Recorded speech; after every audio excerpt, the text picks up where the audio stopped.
Picture this. You're watching the changing of the guard at Buckingham Palace. The tourists snap photos, children point excitedly, and everyone admires the perfectly choreographed ceremony.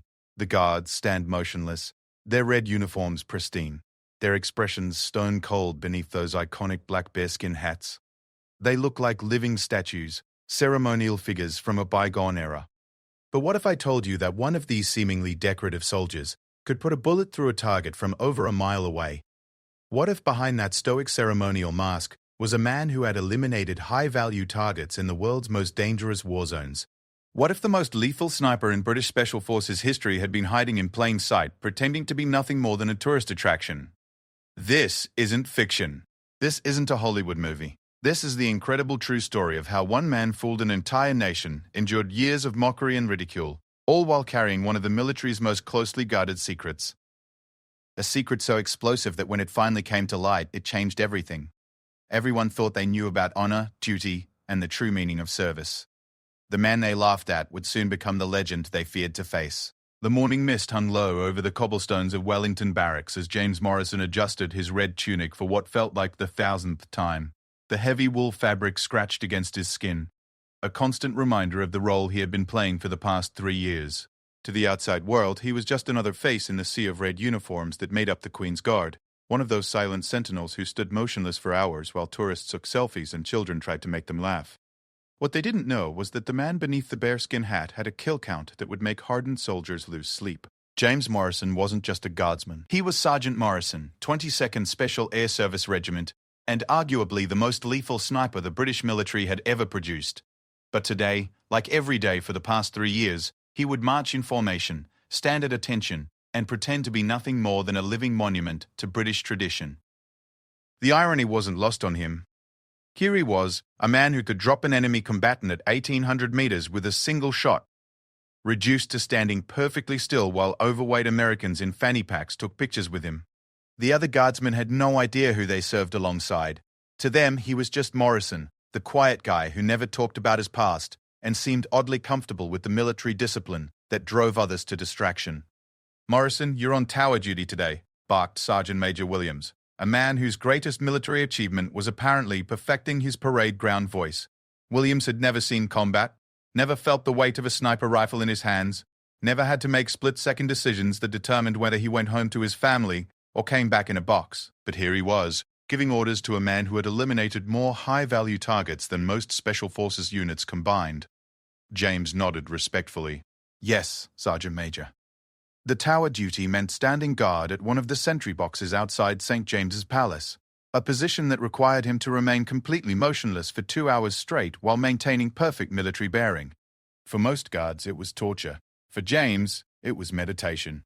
During those long hours of enforced stillness, his mind would drift back to the missions that had made him a legend in circles where legends were measured, in lives taken and objectives completed. He remembered Afghanistan, the way the mountain air felt thin in his lungs as he belly crawled across rocky terrain to reach his hide. He could still feel the familiar weight of his Arctic warfare rifle, the way the stock fit perfectly against his shoulder, the smooth action of the bolt as he chambered a round. Most of all, he remembered the absolute silence that came over him in those final moments before taking a shot, when the entire world seemed to narrow down to the simple physics of trajectory, wind speed, and target acquisition. But those memories belonged to a different world, a world he had been forced to leave behind due to circumstances beyond his control. Now he was trapped in this elaborate charade, surrounded by men who thought military service meant looking pretty in a parade and knowing which fork to use at formal dinners. As he took his position in the sentry box, James caught sight of his reflection in a nearby window. The uniform that had once felt like a costume now seemed to mock him. The bright red fabric and ceremonial details were designed to project strength and tradition, but to him, they felt like shackles. He was a thoroughbred racehorse hitched to a cart, a Formula One engine powering a city bus. The first tour group of the day approached, led by an enthusiastic guide who spoke in the exaggerated tones tour guides seemed to master in their first week on the job. "And here we have one of Her Majesty's Guards," the woman announced, gesturing toward James as if he were a particularly interesting museum exhibit. "These soldiers undergo rigorous training to maintain the ceremonial traditions that date back centuries. Rigorous training." James almost smiled despite himself. The woman had no idea that the man she was describing had completed selection for the most elite Special Forces unit in the world, a process that broke grown men and sent them home questioning everything they thought they knew about their own limits. The rigorous training to become a Queen's Guard was essentially learning to march in step and memorize a few dozen protocol procedures. It was kindergarten compared to what James had endured to earn his place in the SAS. A young boy in the tour group stepped closer, clearly fascinated by the motionless figure in front of him. "Mum, why doesn't he move?" the child asked, his voice carrying that innocent curiosity that only children possessed. "He's trained not to move, darling," the mother replied. "No matter what happens, he has to stay perfectly still. It's very important." If only she knew, James thought. He had once remained motionless for 16 hours in a sniper hide in Iraq, waiting for a single-shot opportunity while enemy patrols passed within meters of his position. He had learned to control every bodily function, to exist in a state of absolute stillness while maintaining complete tactical awareness.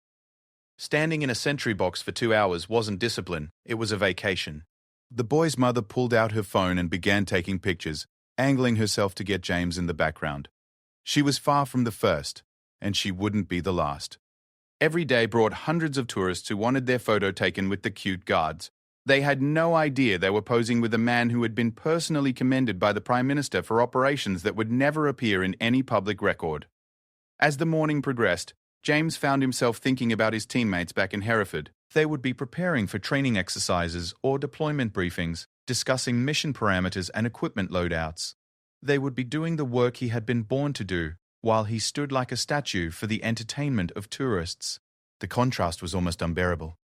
But this wasn't a punishment, despite how it felt. James was here because of Operation Nightfall, a classified mission that had gone sideways in ways that still gave him nightmares. He hadn't failed. Quite the opposite. He had succeeded beyond all expectations. But success in the world of special operations sometimes came with a price, and that price was often obscurity. The powers that be had decided that Sergeant Morrison needed to disappear for a while, to become someone unremarkable and forgettable until certain international situations stabilized. So they had buried him in plain sight, hiding the military's most dangerous man in its most visible role. It was psychological warfare of the most sophisticated kind. Who would ever think to look for a Special Forces operative among the Queen's Guard? It was like hiding a nuclear submarine in a marina full of pleasure boats. The changing of the guard ceremony approached, and James prepared to march back to barracks with the same mechanical precision he had displayed every day for 3 years.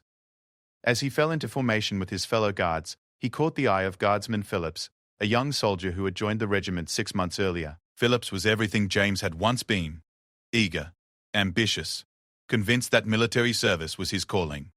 "Bit of a long morning, wasn't it?"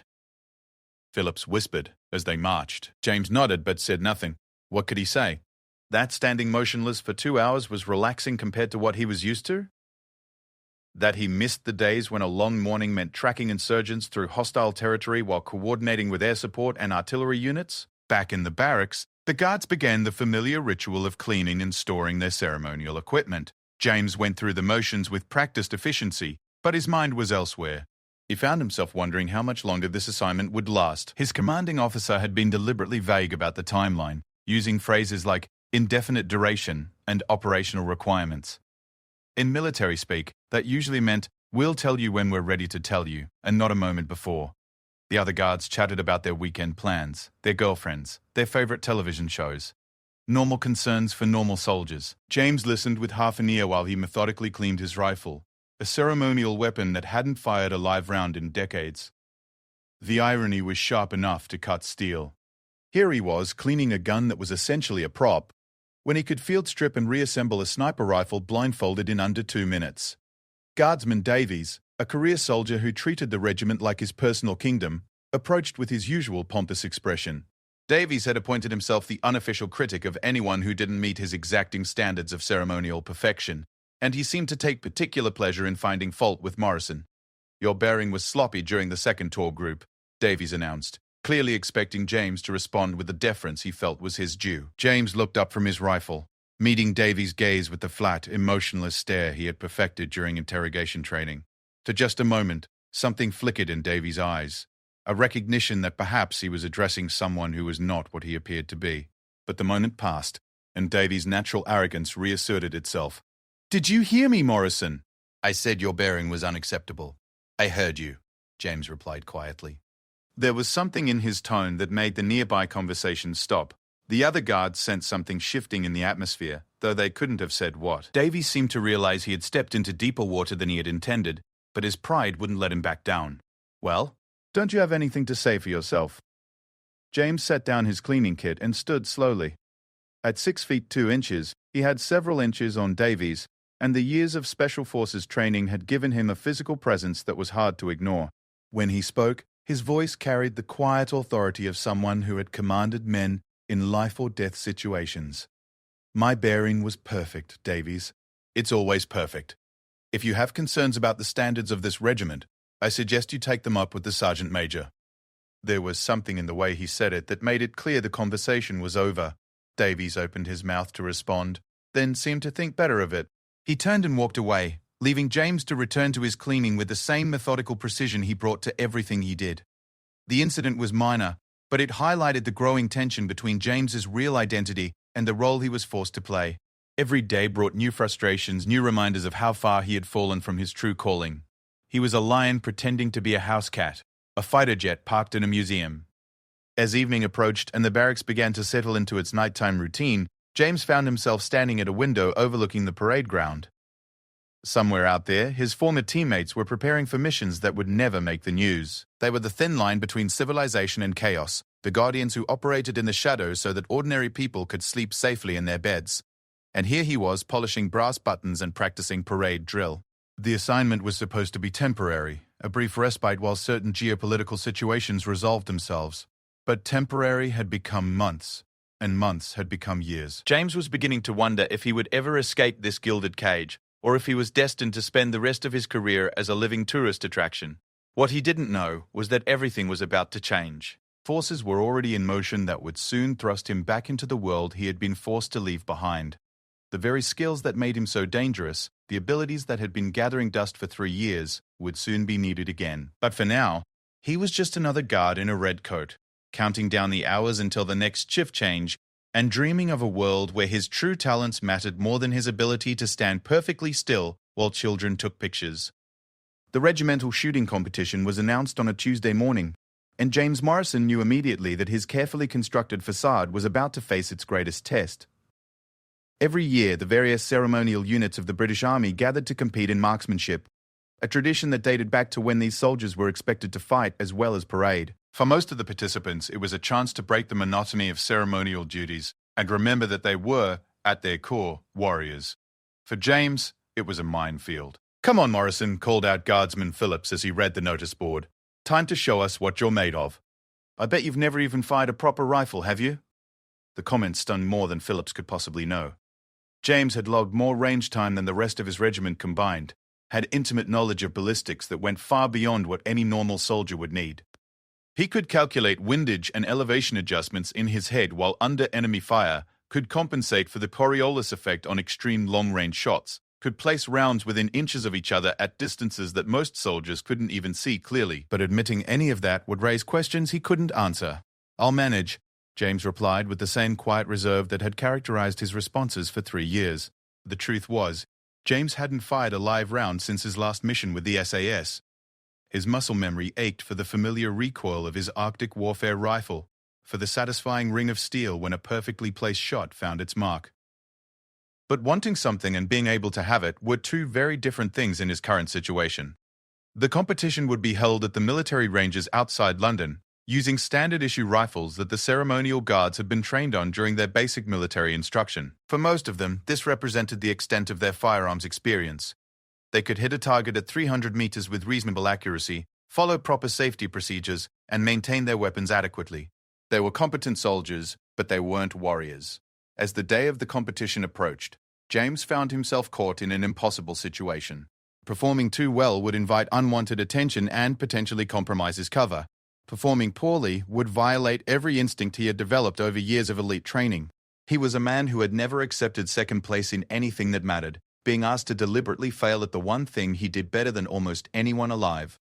The night before the competition, James lay in his narrow bunk staring at the ceiling. Around him, his fellow guards slept peacefully, unaware that they were sharing quarters with a man who had eliminated enemy combatants from distances they couldn't even imagine. Some of them snored softly. Others muttered in their sleep. Normal sounds from normal soldiers living normal lives. James envied them their ignorance. He thought about his last mission, the one that had led to his current exile. Operation Nightfall had been a success by every measurable standard. The target had been eliminated, the intelligence gathered, the secondary objectives completed without a single British casualty. But success in the special operations world often came with complications that weren't immediately apparent. The target had been a high-level arms dealer, operating out of a compound in the mountains of Afghanistan. Intelligence indicated that he was coordinating with terrorist organizations to supply advanced weaponry, including surface-to-air missiles that posed a direct threat to NATO aircraft. The mission was straightforward: eliminate the target and gather intelligence on his network. What intelligence hadn't mentioned was that the target was also serving as a double agent for several Western intelligence agencies. His elimination, while tactically sound and strategically necessary, had exposed a web of covert operations that reached into the highest levels of government. Suddenly, everyone involved in Operation Nightfall had become a liability, a potential source of embarrassment if their involvement ever became public knowledge. The solution was elegant in its simplicity: make them disappear without actually making them disappear. Scatter the team to positions where they would be visible but unremarkable, where their true capabilities would be hidden beneath layers of bureaucracy and tradition. James had drawn the Queen's Guard, while his teammates had been assigned to training roles, administrative positions, and other military backwaters. It was exile disguised as duty, punishment disguised as honor. The morning of the shooting competition dawned clear and cold, with a British crispness that reminded James of early morning training exercises in the Welsh mountains. The various ceremonial units gathered at the range, their normally pristine uniforms replaced with practical combat dress. For the first time in years, James felt almost like a real soldier again. The competition format was simple: precision shooting at various distances, culminating in a long-range event at 600 meters. For the Guards, this represented the extreme edge of their capabilities. For James, it was practically point-blank range. As they drew their weapons from the armory, James felt a familiar thrill run through his hands. The rifle was a standard L85A2, nothing like the precision instruments he was accustomed to, but it was still a weapon capable of lethal accuracy in the right hands. He checked the action with practiced efficiency, noting the trigger pull and the balance of the stock. "Looks like you know what you're doing," observed Sergeant Major Williams, watching James's weapons handling with professional interest. "Basic training covers weapons maintenance, Sergeant Major," James replied carefully. But Williams was more observant than James had given him credit for. The way Morrison handled the rifle spoke of familiarity that went far beyond basic training. His movements were economical, precise, automatic. This was a man who had spent considerable time with weapons, though Williams couldn't place where or when. The first stage of competition was precision shooting at 100 meters, a distance where any competent soldier should be able to achieve reasonable accuracy. James watched as the other competitors took their turns, noting their techniques and scores. Most were adequate, a few were quite good, and one or two showed genuine talent. But none of them approached the level of expertise that James carried effortlessly. When his turn came, James settled into the firing position with movements that felt as natural as breathing. The rifle fit against his shoulder like it belonged there, and his breathing automatically adjusted to the rhythm he had perfected through thousands of hours of training. Through his scope, the target appeared impossibly close and large. This was the moment of truth. He could place all 5 rounds in a single hole if he wanted to, could demonstrate a level of precision that would leave spectators speechless, or he could deliberately miss, turn in a mediocre performance that would keep him safely anonymous. As his finger found the trigger, James made a decision that surprised even him. He would shoot his best, but not his absolute best. He would demonstrate competence without revealing mastery, skill without exposing expertise. It was a delicate balance, but one he felt confident he could maintain. His first shot was a 10, dead center in the bullseye. The second was slightly left, still in the 9 ring. The third was right, the fourth high, the fifth low. To any casual observer, it looked like good shooting with normal variations due to wind and shooter error. But James knew better. He had deliberately created a shot group that looked random while actually demonstrating precise control. "Not bad, Morrison," Williams commented as they reviewed the target. "Didn't know you had it in you." The comment was casual enough, but James detected something else beneath the surface. Williams was starting to pay attention, starting to notice things that didn't quite fit the profile of a typical ceremonial guard. James would need to be more careful. As the competition progressed through the various distances, James continued his careful performance. At 200 meters, he shot well but not exceptionally. At 400 meters, He allowed his group to spread slightly, mimicking the performance of someone approaching the limits of their ability. Other competitors began to take notice, recognizing that the quiet guard they had dismissed was actually a capable marksman. "Where did you learn to shoot like that?" asked Guardsman Davies, his earlier hostility replaced by grudging respect. "Practice," James replied simply. But Davies wasn't satisfied with the non-answer. "Come on, Morrison, you don't just pick up shooting like that from basic training. Were you in a shooting club before the army?" The questions were innocent enough, but they represented exactly the kind of attention James had hoped to avoid. Every answer he gave would lead to more questions, and eventually, someone would start digging into his background. He needed to deflect without arousing more suspicion. "I grew up in the country," he said finally. "Did some hunting with my father." It was a plausible explanation, one that many soldiers could relate to. Davies seemed satisfied and moved on to other topics. But James noticed that Williams continued to watch him with thoughtful eyes. The final stage of the competition was the long-range event at 600 meters. For most of the competitors, this would be a test of their absolute limits. Even experienced soldiers struggled to achieve consistent accuracy at this distance, and wind conditions could turn a perfect shot into a complete miss. The target seemed impossibly small through the standard telescopic sights, and even minor errors in technique would result in significant misses. As James took his position on the firing line, he felt a familiar calm settle over him. This was the distance where his true abilities would be most apparent, where the difference between competence and mastery became impossible to hide.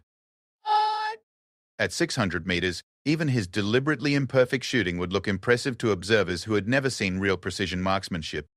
Through his scope, James studied the target and the environmental conditions with the automatic assessment of a professional. Wind was light but variable, coming from the left at approximately 5 miles per hour with occasional gusts. Temperature was cool, which would affect bullet trajectory slightly. Range altitude was negligible, all factors that he could compensate for without conscious thought. But he couldn't afford to show that level of expertise. His first shot at 600 meters was a solid 8, just outside the bullseye but well within the scoring rings. The second was a 9, the third a 7. To the other competitors, it looked like he was struggling with the distance, fighting to maintain accuracy as the challenge increased. In reality, James was fighting to miss just enough to look normal. "Tough distance," commented the soldier next to him, a guard from the Irish regiment who had been struggling all day. "It is," James agreed. Though privately he was thinking that 600 meters was barely a warm-up for the kinds of shots he had routinely made in Afghanistan and Iraq. His personal record was a confirmed kill at 1847 meters, a shot that had required calculations so complex that most snipers would have needed a computer to work them out. When the scores were tallied, James found himself in third place overall. It was a respectable performance that marked him as a competent shooter without raising too many questions about where he had developed his skills. A few people congratulated him, and he accepted their praise with the same quiet reserve that characterized everything he did. But as they packed up their equipment and prepared to return to their ceremonial duties, James noticed that Sergeant Major Williams approached him with a different expression than usual. "Morrison, a word." They walked away from the group, and Williams waited until they were out of earshot before speaking again. "That was good shooting today, better than good, actually." "Thank you, Sergeant Major." "Where did you say you learned to shoot like that?" The question was casual, but Williams's eyes were sharp and calculating. James realized that his performance, carefully modulated though it had still been impressive enough to attract attention. He had underestimated how much even his restrained shooting would stand out among soldiers whose primary job was looking good in parades. "My father taught me when I was young," James repeated. "We used to hunt on his farm in Yorkshire." Williams nodded slowly, but his expression suggested he wasn't entirely convinced. "Must have been quite a teacher, your father. That kind of precision usually takes years to develop." "He was military himself," James improvised. "Served in Northern Ireland." It was a dangerous lie, one that could be easily checked if Williams decided to investigate further. But it provided a plausible explanation for advanced marksmanship skills while staying within the bounds of what a normal guard might reasonably possess. "I see," Williams said, though his tone suggested he saw more than James was comfortable with. "Well, keep up the good work. We could use more soldiers with your level of competence." As they rejoined the group, James felt a familiar tension settling in his chest. He had managed to navigate the competition without completely compromising his cover, but he had also attracted attention that could prove problematic if the wrong people started asking questions. The delicate balance he had maintained for 3 years was beginning to shift, and he wasn't sure he could continue walking the tightrope between competence and anonymity much longer. That night, Back in the barracks, James lay awake thinking about the day's events. He had forgotten how good it felt to hold a rifle again, to feel the familiar rhythm of controlled breathing and precise trigger control. For a few hours, he had been allowed to glimpse the soldier he really was, even if he couldn't fully embrace it. But the glimpse had come at a cost. Williams was suspicious now, and Davies was asking questions. Other guards who had previously ignored him were now treating him with a new level of respect that made him distinctly uncomfortable. In trying to maintain his cover, he had accidentally begun to blow it. The irony wasn't lost on him. He had spent 3 years desperately wanting to be recognized for who he really was. And now that people were starting to notice his abilities, he wished more than anything that he could fade back into anonymity. Outside the window, London slept peacefully under a blanket of stars. Somewhere in the darkness, his former teammates were preparing for missions that would never make the news. And here he was, trapped between his past and his present, between the warrior he had been and the facade he was forced to maintain. The shooting competition had changed something fundamental. The other guards looked at him differently now, spoke to him with a respect that was both welcome and terrifying. Because respect led to questions, and questions led to investigations, and investigations could lead to discoveries that would destroy everything he had worked to protect. James Morrison closed his eyes and tried to sleep, but his dreams were filled with the sound of rifle fire and the weight of secrets that grew heavier with each passing day. 6 weeks after the shooting competition, the first crack appeared in James Morrison's carefully constructed world. It came in the form of a visitor to the barracks, a man in civilian clothes who introduced himself as David Hartley from the Ministry of Defense. He was conducting routine security reviews, he explained, just standard procedure for all personnel assigned to high-visibility ceremonial duties, but James recognized him immediately. Colonel David Hartley had been the liaison between SAS operations and government intelligence during James's time with the regiment. He was the man who had briefed them before Operation Nightfall, who had assured them that their mission had full political backing and that success would be recognized at the highest levels. He was also, James realized with growing unease, the man who had orchestrated their exile when that success became politically inconvenient. Hartley moved through the barracks with practiced ease, interviewing guards individually and reviewing personnel files with the efficiency of someone who had done this many times before. When he reached James, his expression was perfectly neutral, giving no indication that they had ever met. "Guardsman Morrison," Hartley said, settling into the chair across from James in the small interview room. "Thank you for taking the time to speak with me." "Of course, sir," James replied, matching Hartley's professional tone. "I understand you performed quite well in the recent marksmanship competition. 3rd place overall, I believe?" The fact that Hartley knew about the competition results was interesting. It suggested that someone had been watching, keeping track of James's activities even in his exile. The question was whether this was routine surveillance or something more specific. "Yes, sir. I was fortunate to have a good day." Hartley smiled, but it didn't reach his eyes. "Modesty is admirable, Morrison. But according to the range officers, your performance suggested considerably more training than most ceremonial guards receive." They were quite impressed.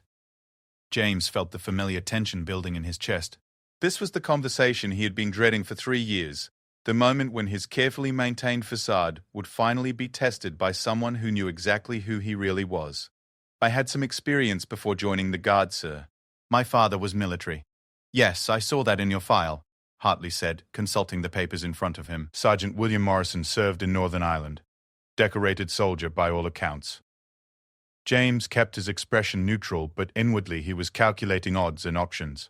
Hartley was testing him, seeing how far he would push the fiction that had been constructed around his identity. The question was why. What had changed that made his continued anonymity a matter of concern? "Tell me," Hartley continued, "how have you found your service with the Queen's Guard? Fulfilling work?" The question was loaded with subtext that both men understood perfectly. Hartley was asking whether James was content to remain buried in ceremonial duties, or if he was becoming restless enough to pose a security risk. "It's an honor to serve, sir. The traditions of the regiment are important to maintain." "Indeed they are, and you've maintained them admirably for 3 years now. No complaints, no disciplinary issues, no requests for transfer. Quite remarkable, really." There was something in Hartley's tone that set off alarm bells in James's mind. The compliment felt like a prelude to something else, a softening blow before the real message was delivered. "I understand my duty, sir." "I'm sure you do." Hartley closed the file and leaned back in his chair. "Morrison, I want you to know that your service has been noted at the highest levels. The professionalism you've shown, the discretion you've maintained, it hasn't gone unnoticed. James said nothing, waiting for the other shoe to drop. However, Hartley continued, recent events have created certain complications.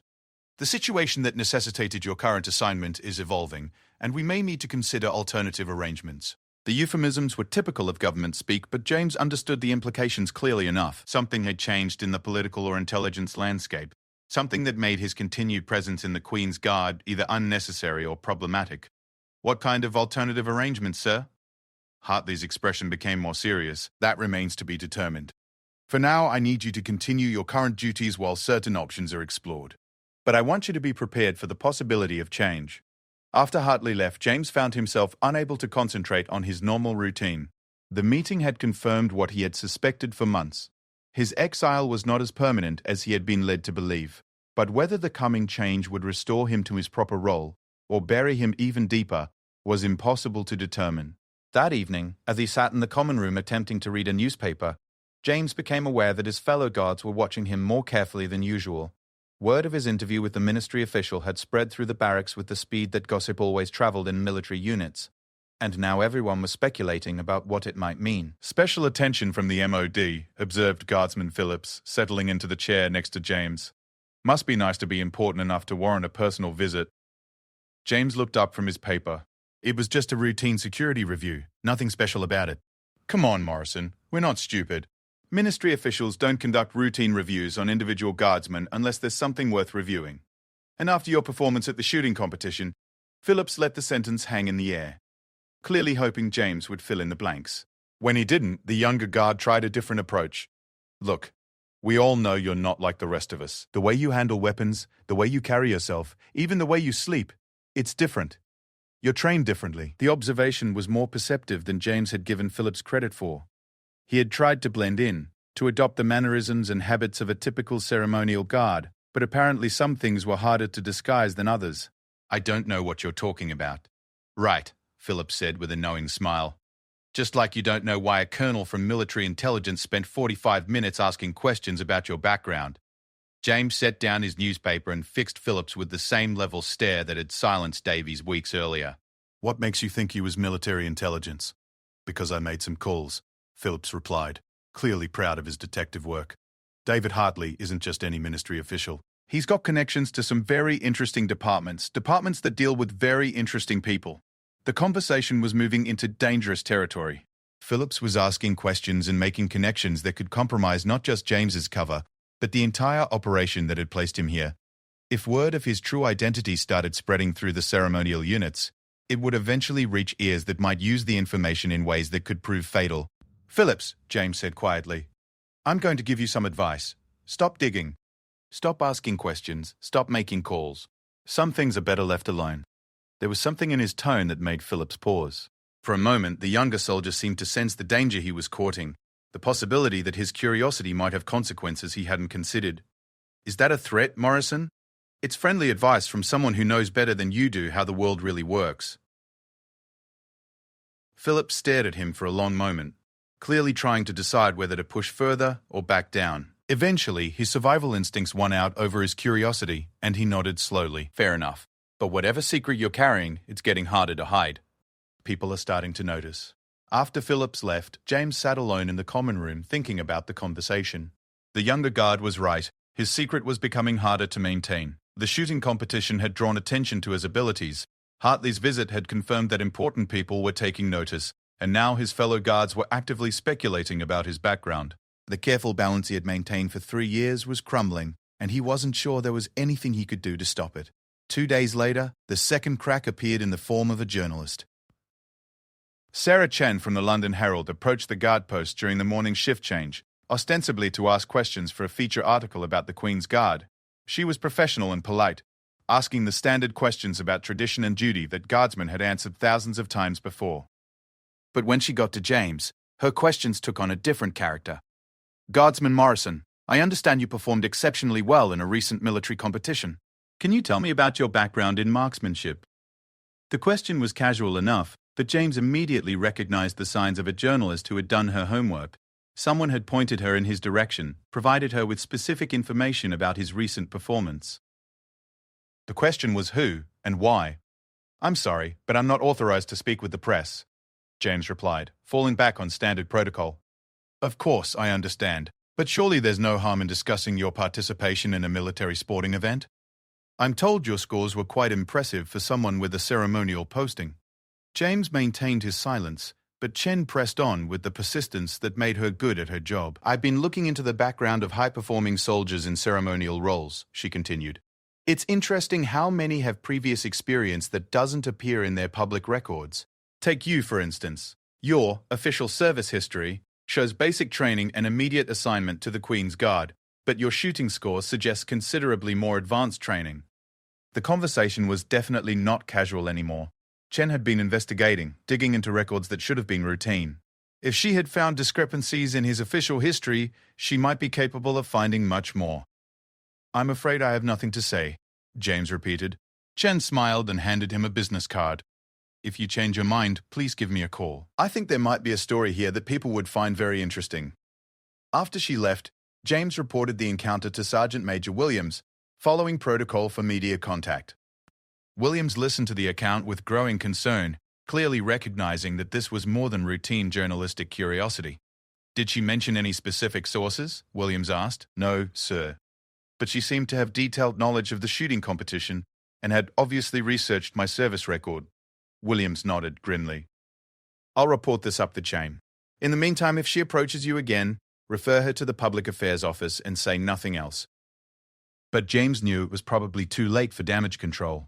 If Chen was investigating his background with the resources of a major newspaper behind her, she would eventually uncover discrepancies that would lead to bigger questions.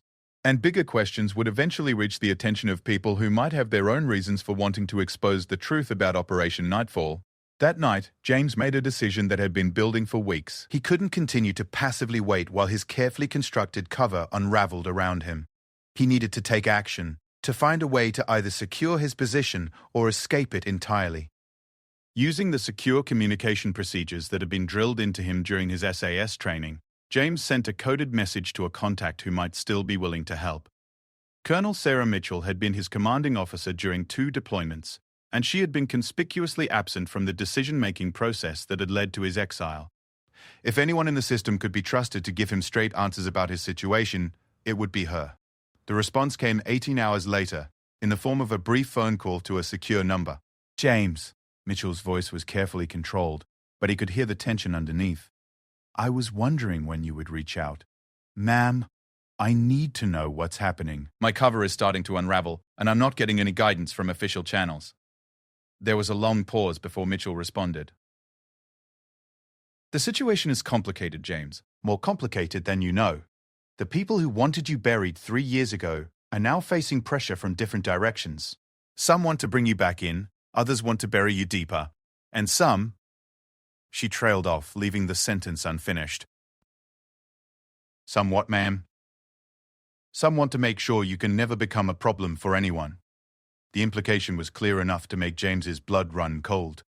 His exile hadn't just been about political convenience, it had been about survival. And now that his cover was compromised, that survival was once again at risk. "What are you advising, ma'am?" "I'm advising you to be very careful about who you trust and what you do next." "The game has changed, James, and the stakes are higher than they were 3 years ago." After the call ended, James sat in his small room, contemplating the impossible situation he found himself in. He was trapped between exposure and deeper concealment, between a life that was a lie and a truth that could get him killed. The shooting competition that had seemed like such a minor event had started a chain reaction that was now threatening to destroy everything he had worked to protect. Outside his window, London continued its eternal rhythm, unaware that one of its most famous guards was contemplating decisions that could change his life forever. The red coat that had once felt like a costume now felt like a target, marking him as someone who had attracted the attention of forces he couldn't control. James Morrison had spent 3 years learning how to be invisible. Now he was about to discover whether he remembered how to fight. The attack came on a rainy Thursday morning in November, disguised as a routine training exercise that went horribly wrong. James Morrison was conducting weapons maintenance in the armory when the first explosion shattered the morning calm, followed immediately by the sharp crack of automatic gunfire from the direction of the parade ground. His training kicked in before his conscious mind had time to process what was happening. James dropped to the floor, his hands automatically reaching for the service pistol that ceremonial guards weren't supposed to carry.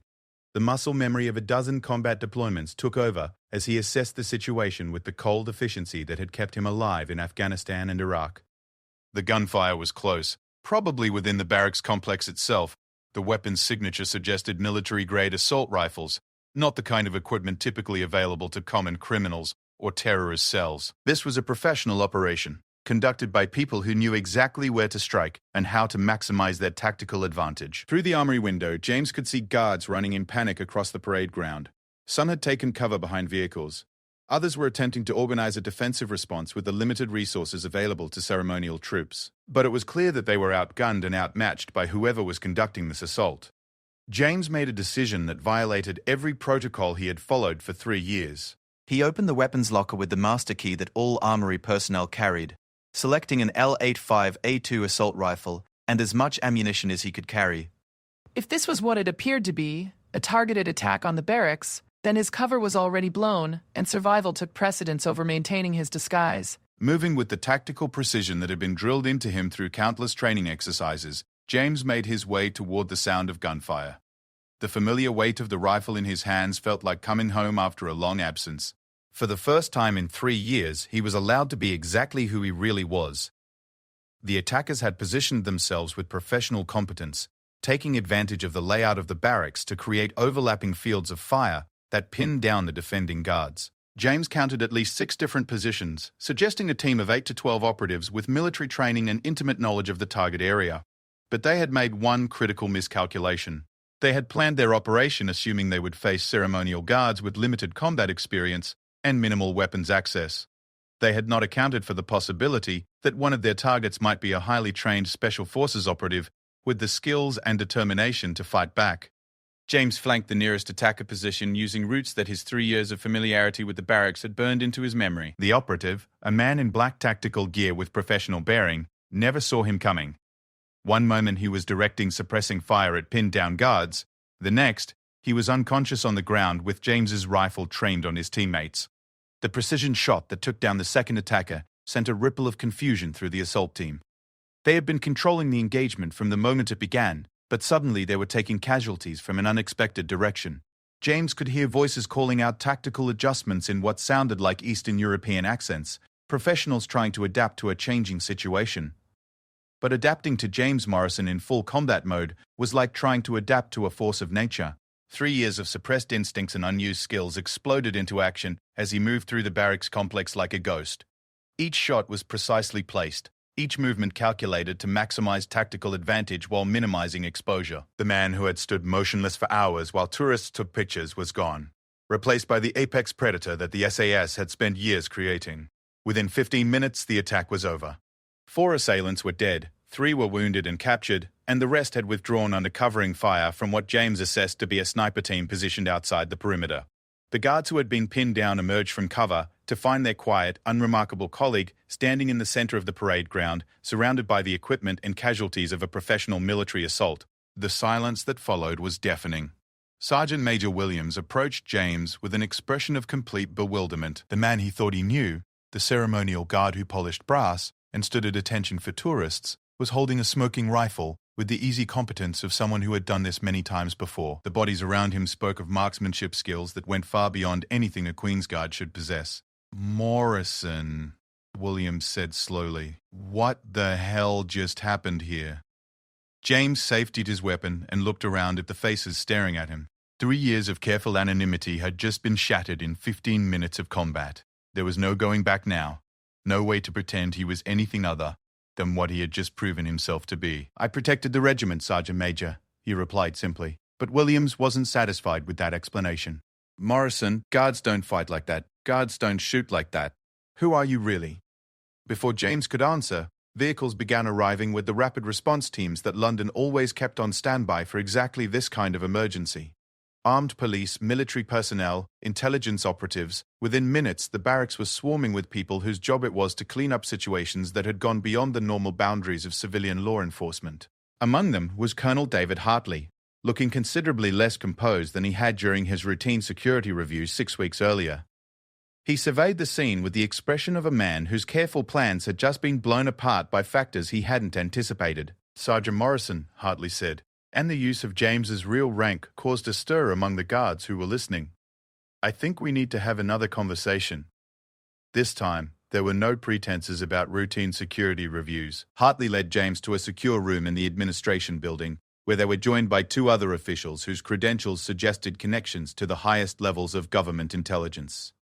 "Well," Hartley began, "this is an interesting development." James remained silent, recognizing an interrogation when he saw one despite the civilized setting and polite tone. "3 years ago, we placed you in the Queen's Guard to keep you out of sight while certain political situations stabilized.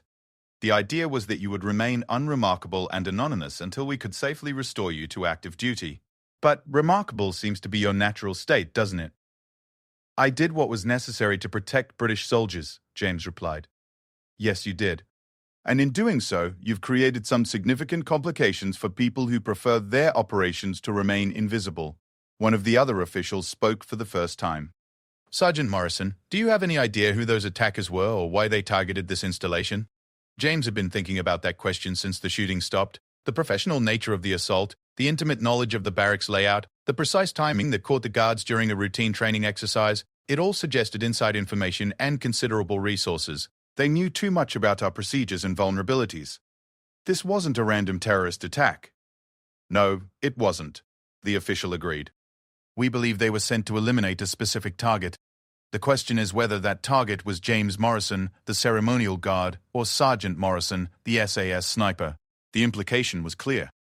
James's exile hadn't protected him from the consequences of Operation Nightfall, it had simply delayed them. Someone with enough resources and motivation to mount a professional military assault had tracked him down despite 3 years of carefully maintained cover. "Who knows about my real identity?" James asked. Hartley and his colleagues exchanged glances before answering.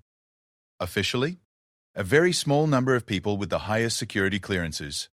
Unofficially, we're beginning to think that circle might be larger than we believed." The interrogation continued for hours, covering every aspect of James's time with the Queen's Guard and every detail he could remember about the attack. But the real questions remained unanswered.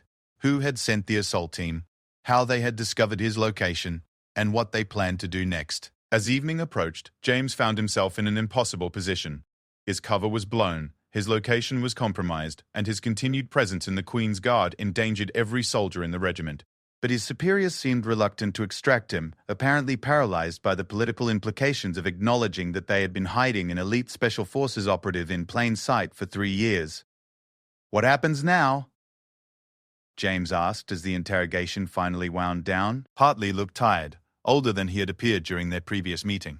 "Now we try to figure out how to clean up a situation that's gotten considerably more complicated than anyone anticipated. You could start by getting me back to active duty where I belong." "It's not that simple, Morrison. The political landscape hasn't changed enough to make that possible yet, and now that your cover is blown, we can't simply move you to another ceremonial posting." James felt anger building in his chest, the frustration of 3 years finally finding a target. "So I'm trapped between a life that's a lie and a truth that could get me killed?" "Unfortunately," Hartley said quietly, "that's an accurate summary of your situation." That night, as James sat in a safe house under armed guard while his fate was debated in rooms he would never see, he found himself thinking about the attack and what it represented. Someone had wanted him dead badly enough to risk a daylight assault on a military installation in central London.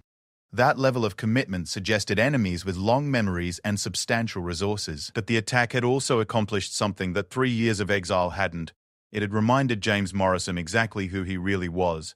The man who had spent the morning polishing brass buttons and preparing for ceremonial duties was gone, replaced by the warrior who had earned his place among the elite through skill, determination, and an absolute refusal to accept defeat. The question now was whether that warrior would be allowed to fight, or whether he would be buried even deeper to protect the political careers of men who had never risked anything more dangerous than a difficult vote in Parliament. Outside the safe house window, London slept under a blanket of security that most of its residents never noticed. Armed police patrolled streets that appeared normal, intelligence operatives monitored communications that seemed routine, and soldiers stood ready to respond to threats that the public never heard about. James Morrison had spent 3 years as part of that invisible security apparatus, protecting a way of life that most people took for granted. But now he was discovering that the greatest threat sometimes came from within. from the very systems that were supposed to keep the country safe. The attack had changed everything. The careful balance that had defined his existence for 3 years was gone, replaced by a new reality, where survival depended on skills he had never been allowed to forget.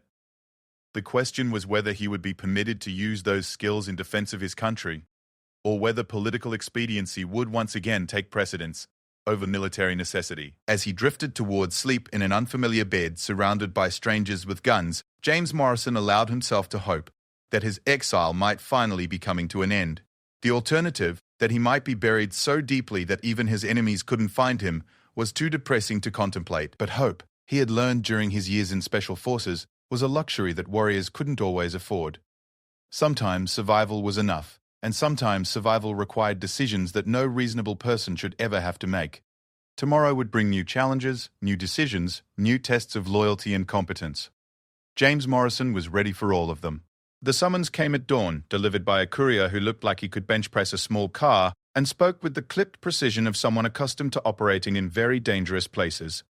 James Morrison was to report to Thames House immediately for a meeting that would determine his future in ways he couldn't yet imagine. As his motorcycle escort wound through the empty London streets, James reflected on the events of the past week. The attack on the barracks had triggered a security review that reached into the highest levels of government, exposing a web of compromised intelligence and political maneuvering that made his original exile look simple by comparison. Apparently, Operation Nightfall had consequences that were still reverberating 3 years later.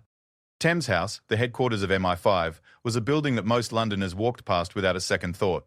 But for James, it represented either salvation or a much deeper form of burial than anything he had experienced with the Queen's Guard. The men and women who worked in this building had the power to erase people so completely that they effectively ceased to exist. The meeting room was smaller than James had expected, furnished with the kind of functional furniture that suggested serious work rather than political theatre. 3 people were waiting for him. Colonel Hartley, looking considerably more stressed than he had the previous week, a woman in her 50s with the bearing of someone accustomed to command, and a younger man whose expensive suit couldn't quite disguise the fact that he was probably carrying enough weapons to outfit a small military unit. "Sergeant Morrison," the woman began, and James immediately recognized the voice of Colonel Sarah Mitchell, his former commanding officer. "Thank you for coming." The irony of being thanked for accepting a summons that wasn't actually optional wasn't lost on James, but he simply nodded and took the offered chair. "I imagine you're wondering why you're here," Mitchell continued. "The short answer is that the situation we thought we were managing 3 years ago has evolved in ways that none of us anticipated." Hartley opened a file folder and spread several photographs across the table. James recognized them immediately. Surveillance photos of the attackers from the barracks assault, along with what appeared to be intelligence dossiers on each individual. These men were not random terrorists or criminals, Hartley explained. They were former Spetsnaz operatives, hired by an organization that we've been tracking for months. An organization that appears to have very specific knowledge about Operation Nightfall and the people involved in it. James studied the photographs with professional interest. The men looked exactly like what they were, elite soldiers who had transitioned to private military contracting after their government service ended. The kind of people who could plan and execute a precision assault on a defended military installation. "Who hired them?" James asked. The third man spoke for the first time, his accent suggesting public school education and connections to the upper levels of British society. "That's where things become complicated. We believe the contracts were arranged through a series of intermediaries, but the ultimate source of funding appears to trace back to certain intelligence services that were adversely affected by the success of Operation Nightfall." James began to understand the scope of what he was dealing with. Operation Nightfall hadn't just eliminated a high-value target, it had disrupted intelligence networks that reached into multiple countries and intelligence agencies. The arms dealer they had killed had apparently been more connected than anyone realized, and his death had created enemies with both the motivation and resources to seek revenge years later. "So, my exile was never about political convenience," James said. "It was about survival," Mitchell nodded grimly. "We thought we could keep you safe by making you invisible. What we didn't realize was that our enemies were patient enough to spend years tracking down everyone involved in the operation. What about the rest of my team?" The silence that followed was answer enough. James felt something cold settle in his stomach as the implications became clear. Davies and Williams were killed in what appeared to be training accidents, Hartley said quietly. Peterson died in a car crash that looked entirely random. Thompson had a heart attack at age 32, which seemed unlikely but not impossible. It wasn't until we started seeing patterns that we realized we were dealing with a systematic elimination campaign. James Morrison had lost teammates before. It was an inevitable consequence of the kind of work they did. But this was different. These weren't combat casualties or the risks of a dangerous profession. These were executions carefully planned and methodically carried out by people who wanted to erase every trace of Operation Nightfall. "How many are left?" he asked. "You," Mitchell said simply. "You're the last." The weight of that statement settled over the room like a physical presence. James Morrison was the sole survivor of an elite team that had once been considered the best of the best. More than that, he was the only person still alive who could testify about what had really happened during Operation Nightfall, which made him both an invaluable asset and an irresistible target. "So what now?" James asked. "You can't hide me forever, and clearly the Queen's Guard posting wasn't as secure as you thought." The third man leaned forward, his expression becoming more serious. "Actually, Sergeant Morrison, we're hoping you might consider a more proactive approach to your situation." James raised an eyebrow. "Meaning?"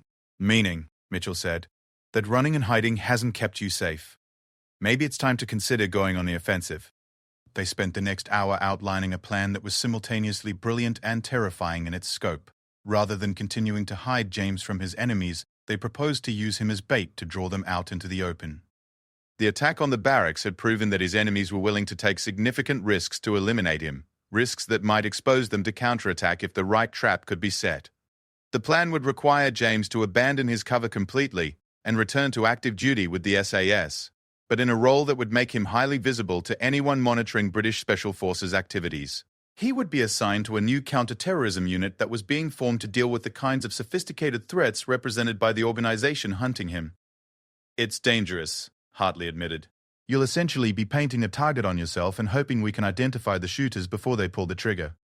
But it's also the only way to end this," Mitchell added. "Your enemies have shown they're willing to mount military assaults to get to you. That level of commitment suggests they won't stop until either you're dead or they are." James considered the proposal carefully. After 3 years of passive exile, the idea of taking active measures against his enemies was enormously appealing. But it was also a gamble with stakes that couldn't be higher: his life, and potentially the lives of anyone who worked with him. "What kind of support would I have?" The third man smiled for the first time since the meeting began. "The best kind. A hand-picked team of operators who know exactly what they're getting into, backed by intelligence resources that will make your enemies wish they had never heard of Operation Nightfall." Over the following weeks, James Morrison underwent a transformation that felt like awakening from a long nightmare.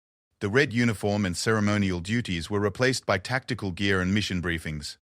The careful anonymity that had defined his existence for 3 years gave way to a carefully orchestrated visibility designed to attract exactly the kind of attention he had been avoiding.